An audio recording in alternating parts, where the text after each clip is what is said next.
지정공사이고요. 조금 전 설명드린 것처럼 토공사하고 개념들이 유사하기 때문에 함께 이해를 해주셔야 되겠습니다.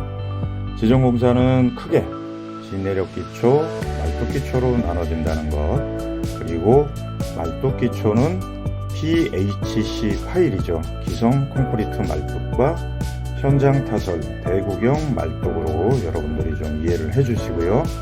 그 다음에 탑다운 현장에서 가설 기둥 기초로 가장 많이 활용이 되고 있는 PRD, 이것도 기억을 좀 해주시고, PRD는 대구경 현장 타설 말뚝 카테고리 내에 속한다고 좀 이해를 해주시면 되겠습니다.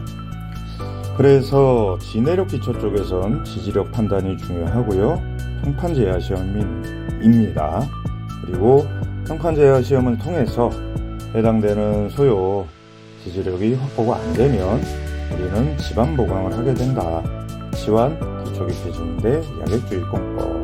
그리고 지내력 기초 쪽에서 논술 쪽에 이제 가장 출제가 많이 되고 문제가 되는 부분이 바로 지하수위에 의한 도력.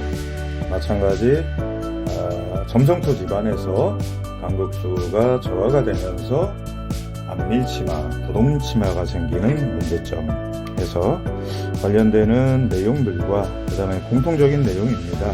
해당 문제가 생겼을 때 구조물에 미치는 영향 기억을 좀 해주시고요. 거기에 따른 원인, 대책 함께 기억을 좀 해주시면 되겠고요. 그 다음에 이번 제 135회 시험은 동절기이기 때문에 특히나 부동치마에 대한 부분, 안밀치마에 대한 부분 함께 필히 대비가 필요할 것 같습니다. 네, 이제 말뚝기초 쪽으로 가서 말뚝기초의 지지력은 선단 지지력과 주변 마찰력으로 이루어진다는 거 꼭 좀 기억을 해주시고요. 그 다음에 주변 마찰력이 지지력에 오히려 방해가 되는 쪽으로 작용하는 게 부마찰력이라는 거 꼭 좀 기억을 좀 해주시고요.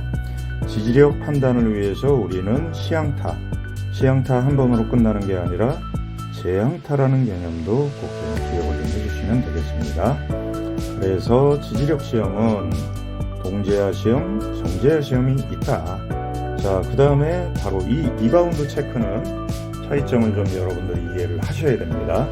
정제하, 동제하, 그 다음에 시향타, 재향타를 통해서 본시공의 기준을 결정을 하고 나면 본시공 단계에 파일을 경타로 하면서 지지집안에 안착을 했는지 체크하는 게 리바운드 체크라는 거 기억을 좀 해주시고요.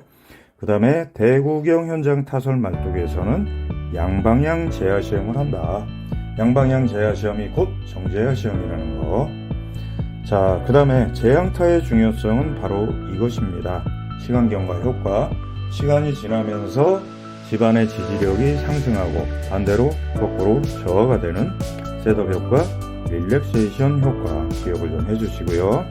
그 다음에 기성 콘크리트 말뚝에서는 시공공법, 이용공법, 본시공에 따른 절차 유의사항들 준비를 좀 해주시고요. 시공공법은 대부분 시험 문제에 나오는 건 직타가 아닙니다. 자, 이것을 우리는 프리보링이라고 하는 거죠. 선 매입 공법인 거죠. 구멍을 뚫고 말뚝을 매입하고 경타로 해서 안착시키는. 자, 그 다음에 이 세부 공법은 SIP, DRA, SDA라고 하는데 SIP 내에 지금 보면 DRA, SDA가 포함된다는 거. 그 다음에 DRA, SDA는 같은 공법이다. 자, 다시 말하자면 불착 시 공벽이 붕괴가 되지 않도록 케이싱을 차고 가는 거, 풀 케이싱으로 가는 게 DRA, SDA라는 거 기억을 좀 해주시고요. 그리고 이음 쪽에서는 요즘엔 기계식 이음 쪽으로 많이 가려고 한다는 것도 기억을 좀 해주시면 되겠습니다.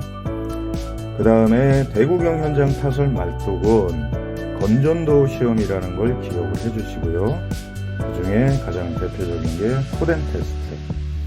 그리고 대구경 현장 타설 말뚝은 어스드릴, 베노토, RCD 해서 4가지 공법에 자, 굴착 장비가 어떤 거냐, 그 다음에 적용 지반은 어떤 거냐, 공벽 보호는 어떻게 하냐, 지금 교재에 나와 있는 것처럼 간단하게 표로 해서 이해를 좀 해주시면 되겠습니다. 그리고 PRD는 조금 전 설명드린 것처럼 탑다운 현장의 가설 기둥 기초로 많이 사용이 된다. 직경은 800에서 1000다이아 정도다. 그리고 대구경 현장 타설 말뚝은 약 2000 정도가 된다는 거 기억을 좀 해주시고요.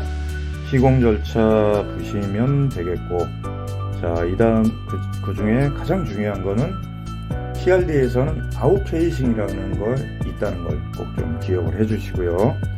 그 다음에 대부분 시중 교재에는 성공을 한 다음에 철근망을 근입한다고 되어 있어요. 이거는 잘못되어 있습니다. PRD 공법을 적용하면서 우리는 대부분의 현장에선 철골을 근입을 하게 된다는 거, 여기까지 기억을 좀 해주시면 되겠습니다.